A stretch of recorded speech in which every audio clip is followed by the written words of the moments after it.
আসসালামু আলাইকুম, সবাই কেমন আছেন? তো আজকে কিছু বাজার করলাম, কিছু সবজি, মাছ, মুরগি কিনলাম। তো এগুলোর দাম কেমন এগুলো আজকে দেখাবো আপনাদেরকে। কোরিয়াতে সব কিছুরই অনেক দাম, এগুলো আগে দেখাই এখন। এই হলো আমার বাজার। এখন আমি কোনটার কত দাম, কোরিয়ান কত দাম আর বাংলাদেশে কত দাম পড়ছে সেগুলো আমি বলবো। এটা হলো মরিচ, আপনার সিলসন ওয়ান, মানে 7,000 ওয়ান, কোরিয়ান ওয়ান।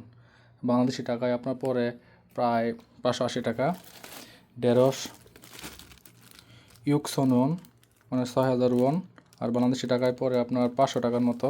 এই কয়টা 4টা লেবু উসন ওয়ান, আপনার বাংলাদেশি টাকায় পরে 480 টাকার মতো। একটা জালি কুমড়া, এটা হলো ইউকসন ওয়ান, মানে বাংলাদেশি টাকায় আপনার 500 টাকার মতো। 2টা মুরগি, শক্ত মুরগি, এটা হলো মান সামসন ওয়ান, মানে কোরিয়ান 13,000 ওয়ান, আর বাংলাদেশি টাকায় প্রায় 1,000 টাকার উপরে। এটা হলো রুই মাছ, এটা হলো ইমান শাসন ওয়ান, মানে কোরিয়ার 24,000 ওয়ান, বাংলাদেশি টাকা প্রায় 2,000 টাকা। এখানে মানে 3 কেজির মতো আছে।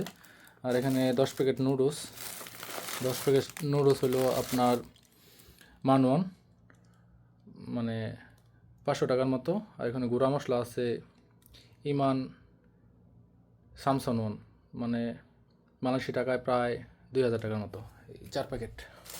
কোরিয়াতে প্রচুর দাম ভাই, অনেক দাম সব কিছুরই। এই দেখেন এখানে ক টাকার জিনিস আর অল্প কটা জিনিস। কোরিয়াতে ইনকাম অনেক, খরচও অনেক।